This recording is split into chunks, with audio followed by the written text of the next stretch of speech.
지난 14일 국회에서 탄핵소추안이 가결된 뒤 관저에 머물며 2주째 침묵과 무대응으로 일관했던 윤석열 대통령. 내란 수사 관련 윤 대통령의 입장이 처음으로 확인됐습니다. 윤 대통령 법률 대리인단 관계자는 MBC와 통화에서 최근 윤 대통령이 내란죄는 성립이 안 되고 비상계엄도 대통령의 권한으로 문제가 없다고 말했다고 전했습니다.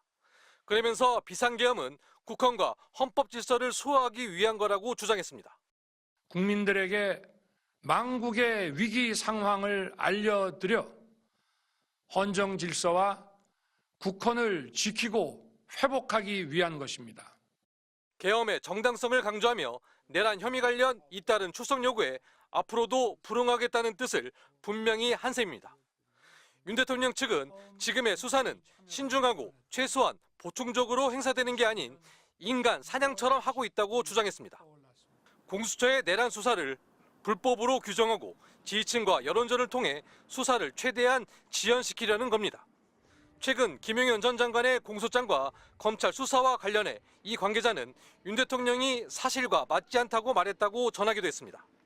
수사보다 탄핵 심판이 우선이라며 사실상 내란 혐의 관련 일체 수사에 응하지 않으며 시간을 최대한 끌고 그 사이 6인 체제의 탄핵 심판을 통해 대통령직 복귀를 꾀하려는 전략으로 보입니다.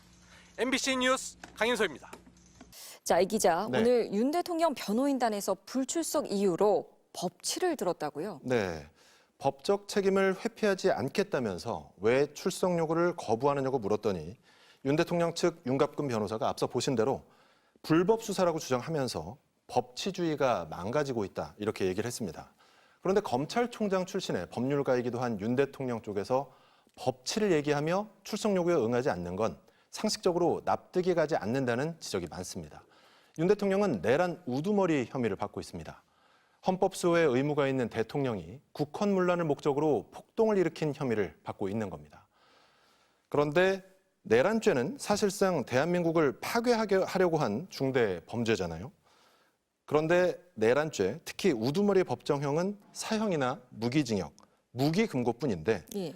헌법 질서를 거스른 피의자가 법치주의를 내세우면서 출석에 불응하고 있는 겁니다. 윤 대통령은 검찰총장 시절 검사의 배틀필드, 즉 전장은 법정이다 이런 말도 했거든요. 예. 그 호기는 어디로 가고 지금은 어떻게든 그 전장을 피하려고 안간힘을 쓰는 모습입니다. 그러니까 윤 대통령이 법치를 얘기하는 게 앞뒤가 맞지 않는다 이 말이네요. 네. 예. 자, 그리고 김용현 전 장관 측이 오늘 계엄법 위반 혐의로 한동훈 전 국민의힘 대표랑 이재명 더불어민주당 대표 등을 고발하겠다고 했어요. 뭘로 고발하겠다는 거예요? 네, 비상계엄 당시에 계엄법을 어겼다는 겁니다. 계엄 포고령에 정치 활동을 금한다고 했는데 현역 의원이 아닌 한동훈 전 대표가 국회의사당에 들어갔고 이재명 대표 등은 한 전 대표를 국회의사당에 출입하게 하는 방법으로 정치 활동을 했다는 겁니다. 참 상식과 맞지 않는 논리인데요. 비상계엄 선포와 포고령 자체가 위헌, 위법하다는 정황이 수도 없이 나왔는데 그 위헌, 위법한 포고령을 지키지 않았다고 고발을 한 겁니다.